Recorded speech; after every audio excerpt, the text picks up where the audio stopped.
So, Sir Duncan the Tall.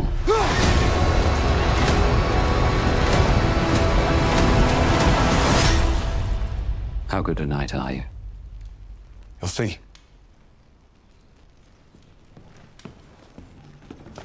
It's this way. Came for the tourney? Journey is a contest for knights. You a knight? I'm no farmer. Yet you've come dressed as one. Sir, I could scribe you, and you could teach me. Every knight needs a squire, and you look like you need one more than most. Sir Erland raised me to be a true knight, not with sword or lance, but with honor. And I swore that I would. What's this? It's a hedge knight, ain't it? What? It's like a knight, but sadder. We're not sad. If I could call myself a champion, some great house might take me into its service. Perhaps even House Targaryen. Targaryens, they're incestuous aliens and tyrants. Sir Duncan the Tall. Aegon would like your head. Maybe the gods figure this is what I deserve. Come out, little knight. And so, I ask you again, how good a knight are you?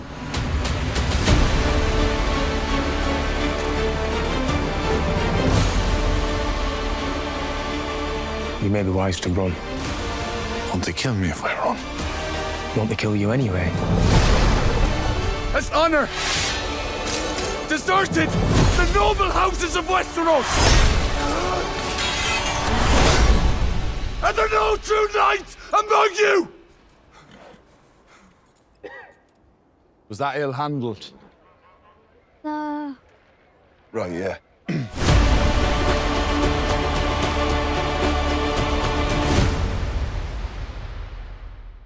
Welcome back, everyone. It's Charlie. Game of Thrones dropped a new Knight of the Seven Kingdoms trailer. There's a whole bunch of Easter eggs and references here from the books, so we'll break it all down. If you're brand new to the channel, I'll be doing videos for all the episodes. They start in January, so be sure to subscribe to get everything.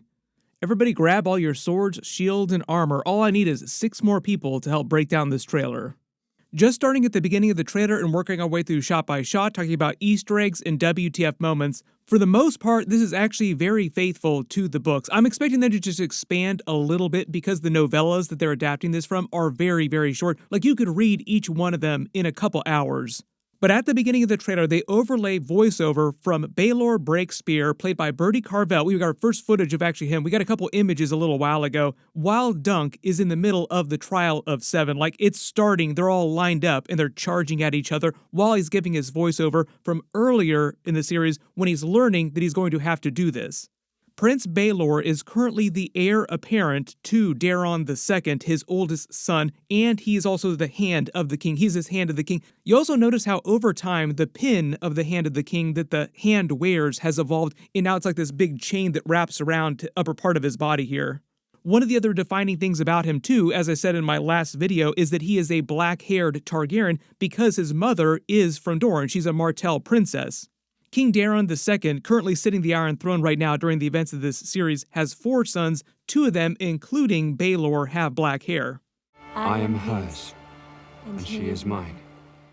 Very much in the style of Jon Snow, black-haired Targaryens potentially sitting the Iron Throne. Within the actual context of the story, the reason why he's asking Dunk how good of a knight he is because this is after Aerion has told his father, Prince Maekar, Prince Baelor's younger brother, about the fight that he and Dunk had, and he struck Aerion, and it is a crime in the realm to strike one of the royal princes. Typically what happens when you do something like that is that you get the hand cut off that you struck the prince with, or in the case of Dunk, he both strikes him with one of his hands and kicks him with one of his feet, so they're going to cut off one of Dunk's hands and one of his feet if he loses the trial, which he will because Prince Maekar is kind of mad at his son Aerion for being such a fop. And wants to take it out on someone, and Dunk just happens to be the person available to him, so like he's just gonna put all of his hatred into him. So basically Dunk is getting the short end of the stick for standing up for Tanzell Too Tall, who Aerion attacked. That is why he attacked Aerion, to save Tanzell.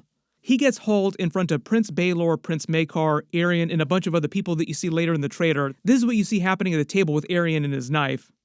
They tell him he's going to be held for trial, but then after they leave, Prince Baelor then quietly asks Dunk, like, how good of a knight are you? You know, you could call for trial by combat, because Aerion is tiny by comparison. There's no way he could win against Dunk in a fair fight. But the big problem here, why this gets elevated to the trial of 7, is because Aerion does not fight fair. He is meant to be the big antagonist of Season 1. Prince Baelor is the voice of reason here. For the most part, he's thought of as a very good person, very level-headed, and people for the most part are very optimistic about what he'll be like as a potential king of Westeros, succeeding his father Daeron II. So basically, the crown prince here, Baelor, is trying to help Dunk out as much as he can within the letter of the law, according to Westeros law at the moment. One of the other big things you notice at the beginning of the trailer here as they start the trial of 7 is that Dunk is wearing his brand new armor that Steely Pate, the armorer during the series, makes for him out of Sir Arlen's armor. He melts down some of Sir Arlen's armor and uses some other bits to make larger armor that will fit Dunk. But because he's a very good armorer, he also explains to Dunk why, even though he doesn't have a lot of money, so he can't make it look very fancy, he can make much more effective, more efficient armor that doesn't require a lot of the fancy stuff that you see more expensive armor have on it. A really good example of that is Aerion's dragon armor. It looks a little bit more like Daemon's dragon armor. All the Targaryens that are at the tournament, for instance, Prince Valar, who's Baelor's son, also has dragon scale looking armor. As Steely Pate explains to Dunk, just because it's fancy doesn't make it better.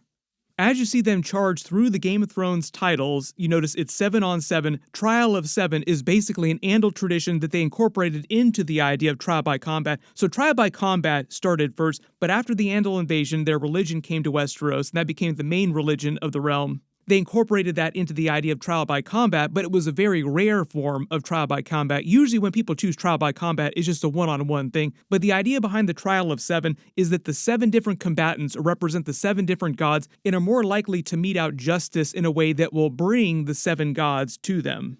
So the whole joke is that they feel like it's a more holy version of combat, but the whole reason why Dunk is forced to do trial of 7 instead of just regular trial by combat, because he would definitely win a trial by combat, is mostly Aerion trying to weasel out of a loss. Because Dunk is a lowly commoner, a small folk, hedge knight, and he doesn't have any friends, Aerion thinks that he won't be able to find 6 other people to fight with him on his team of 7. So a really fundamental part of the series, and you actually get this through a lot of his voiceover or the trailer, is him winning over everyone else with his desire to be such a great and good knight and uphold the tenets of a true knight, the same way that Brienne of Tarth is during the original Game of Thrones series, where most other people are actually big trash bags. Jaime Lannister, for instance, golden trash bag. Are there no true knights among you? Dunk kind of inspires that in other people, particularly in the people that fight for him on his team of 7.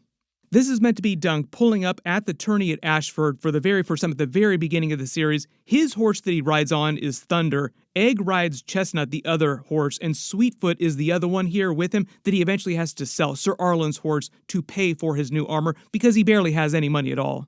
This person that he tries to make it past into the tournament, he has to convince to let him into the tournament, is Plummer, the steward of House Ashford here.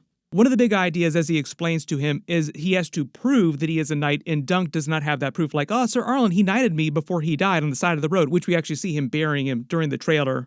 Plummer basically sets into the task of getting another lord to vouch for him, which winds up being way harder than Dunk thinks. These people fighting here are the Fossaways, Raymond Fossaway fighting with his cousin Stefan Fossaway. So he learns about the different branches of the Fossaway family here. They're Red Apple Fossaways. This series will eventually lead to the Cadet branch with the Green Apple Fossaways coming out of the Trial of 7. This person getting knocked down is Raymond Fossaway, who becomes Dunk's friend. The person knocking him down is Stefan Fossaway, who's a huge, huge dick. There are a couple different voiceover scenes of Egg talking to Dunk with them in the field. So the area where they're in the field and he's playing around with the staff and the sheep are in the background, this is basically where he sets his camp while they're at the tournament. But I think the voiceover is meant to be from when he first meets Egg at the stables at an inn outside of town when he actually takes his horses to rest. When they first meet, Dunk just thinks he's a lowly stable boy and he's the son of the innkeeper. Egg is short for Aegon, as in Aegon the 5th Targaryen, who will eventually sit the Iron Throne, but at this point in history, he's so low in the line of succession that nobody really gives him much of a second thought than they would from any other royal prince. The whole reason why he was near the tournament in the first place is because their father, Prince Maekar, sent him to squire for his older brother, Prince Daeron, who wanted nothing to do with the tournament to begin with. So they've been hiding out in an inn nearby until the tournament was over, which is where Dunk winds up running into Egg on accident, thinking him just a common stable boy. Egg, being a little boy and wanting nothing more to be a knight and have adventures, wants to go to the tournament, and that's why he wants to be a squire. Like, this is going to be fun. I want to do this. So one of the fundamental parts of the series is setting up their whole relationship and their friendship. Eventually, Dunk basically becomes his mentor, helping raise him. This is why you see them leaning into a lot of comedy of their relationship, with them eating, just doing things outside of the tournament, just trying to get ready. Part of the reason why he's so precocious is because he was raised as a royal prince, he's highly educated, and he knows pretty much all the greatest knights in the realm because of the Kingsguard. They are all the greatest knights for the most part. So one of the big bonuses here is that when they do go to the tournament, he's able to tell Dunk about all the different knights and the different competitors at the tourney. Like, no, these are the ones that you want to avoid because they're amazing knights, they're really, really awesome fighters, and these other ones, not so much. Maybe go after them. They don't really get into it too much during this trailer, but during tournaments in Westeros, if you win against an opponent, you actually get to take their armor and ransom it back to them, so you actually do get to earn a bit of money on top of prize money that you might earn from, say, like jousting or one of the other fights. Which also works in your disfavor, because if you lose, it means you lose all your armor too, and if you don't have money to pay for it, the ransom to get it back, you have no way to fight in the next tournament, so you're basically just out a ton of money. There's another scene at the beginning of the series with him burying Sir Arlen next to the side of the road before he goes to the inn to meet Egg, but also talking a little bit about him in voiceover to other characters later in episodes. When he talks about being a knight with true honor, this is a big idea during the series when he tries to inspire everyone, especially that speech at the end, "Is there no honor left in Westeros?" Basically him trying to find the last person for his team of 7. Like, he needs one more person and nobody else from the stands wants to stand up for him. So he's basically calling them out for, like, is there no honor left? There's another scene of him at a dinner talking to a couple of the new friends that he's made since he's been at the tournament about his ideas for becoming a true knight after this, swearing himself to House Targaryen. He implies that he swears himself to Prince Baelor. Some great house might take me into its service. Perhaps even House Targaryen. So at least going into the last couple of episodes, he assumes that if he survives the Trial of 7, he will just become a knight of House Targaryen serving Prince Baelor. This is Prince Baelor, Maekar, and some of their family who are at the tournament. Their entire family is not here, but a lot of it is. There's a very sad scene mixed with some funny voiceover dialogue, someone referring to Targaryens as incestuous aliens, talking about the twincest, keeping it in the family, which is also a reference a lot to the black-haired Targaryens as they show Valar here, because he and his father both have black hair, which is from mixed blood because their mother is a Martell, and at least in that case, it was an example of the Targaryens stepping outside of the twincest. We can't really talk too much about what else is happening during the scene, like what Valar is watching here being burned with the rest of the Targaryen family, just because it is kind of spoilery. So if you have read the story before, please do not post that in the comments below. We'll just wait till that happens in the episodes. But the person joking about the twincest is Raymond Fossaway, who becomes Dunk's good friend. All these smoky battlefield scenes here in the mud is during the Trial of 7 itself. And part of the reason why they're using the Raymond Fossaway voiceover dialogue during this is because he is part of Dunk's team of 7. There are a couple more scenes of Aerion in his dragon scale armor fighting Dunk. There are a couple more scenes as they crescendo to the Trial of 7 with him getting ready for the actual trial itself in the night before, and people telling him, like Raymond Fossaway saying, "Why don't you just run away? You'll be totally fine. People won't catch you." No, they'll definitely catch him, and they will definitely hang and kill him. As Dunk says, that's not the honorable thing to do. There are a couple brief scenes that they mix in here of Tenzel Too Tall during her puppet show. People were confused in the last trailer too. This dragon is a puppet dragon. All dragons so far are dead as far as people know during this point in history because Daenerys' dragon eggs have not been hatched yet. Any dragons that you see during this series are purely in puppet form. Then there are a couple different scenes that they all mash together. So there's voiceover from Sir Duncan the Tall, who's talking to the crowd, calling them out, looking for another person to fight on his team of 7. Like, he needs one last person, and nobody wants to stand up for him. So he's basically calling them out for not having any honor.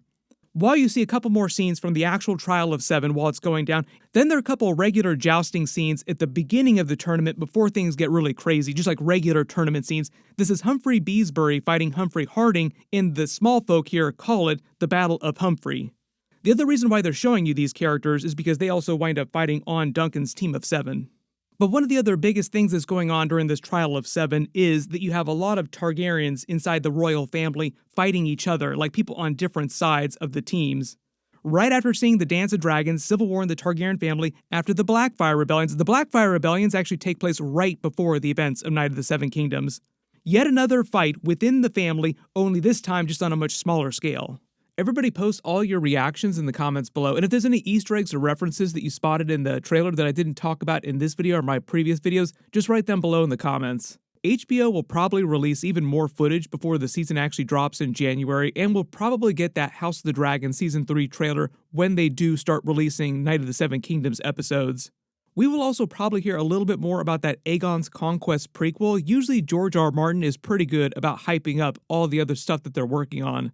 Everybody click here for all my Night of the Seven Kingdoms trailer videos, and click here to learn about that Game of Thrones sequel that George R. R. Martin just started talking about. Thank you so much for watching, and I'll see you guys in the next one.